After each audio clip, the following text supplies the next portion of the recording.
భీమవరం జిల్లా అకివీడులో పెద్దపేటలో శ్రీరామనవమి రోజున గొడవ జరిగింది అని రఘురామకృష్ణరాజు గారు ప్రచారం చేస్తూ ఉన్నారు.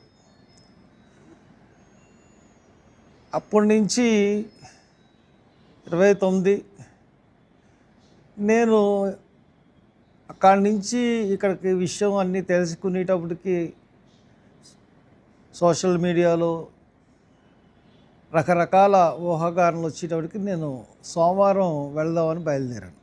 6 రోజుల క్రితం వెళదామంటే వెంటనే పోలీసులు నన్ను హౌస్ అరెస్ట్ చేశారు. ఆ నెక్స్ట్ డే కూడా హౌస్ అరెస్ట్ చేశారు.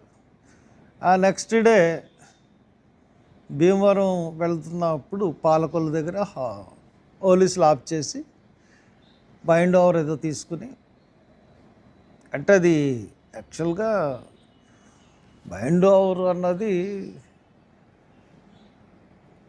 అది తీసుకోవడానికి జిల్లా యంత్రాంగానికి కానీ ఎంఆర్ఓ పోలీసులకు కానీ లేదు. ఏదో పెట్టాలన్న ఉద్దేశంతో వాళ్ళు పెట్టారు. దాని తర్వాత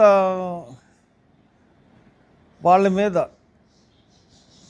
ఇంకా సాధింపు ధోరణి కొనసాగుతూ ఉంది. ఆ పేటలోకి ఎవరిని వెళ్ళనివ్వట్లేదు, పెద్దపేటలోకి వాళ్ళని బయటకు రానివ్వట్లేదు. అసలు అక్కడ ఏం జరుగుతుంది అన్నది నేను ఏం చేశానంటే, ఒక రిటైర్డ్ పోలీస్ ఆఫీసర్ని నేను పంపించడం జరిగింది. అసలు ఏం జరిగింది అక్కడ,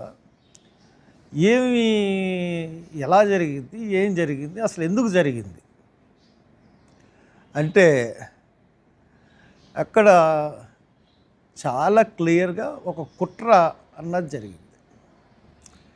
కుట్ర ఏంటంటే, ఆ రామాలయానికి అది పోరంబోకు స్థలంలో ఉంది, ప్రభుత్వ పోరంబోకులో ఉంది.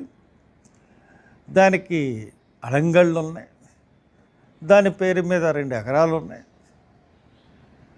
కాబట్టి ఈ పేటకు చెందాల్సింది వీళ్ళకి చెందకుండా దాన్ని వేరే ఉద్దేశంలో తీసుకుందామని రఘురామరాజు గారు ప్లాన్ చేశారు. రఘురామకృష్ణరాజు త్రిపులార్ చేసి ఆయన ఏం చేశారంటే ఈ డ్రామా ఆడారు. అంతకుముందు అక్కడ గుంతలమ్మ తల్లి గుడి ఉంది, రామాలయం ఉంది.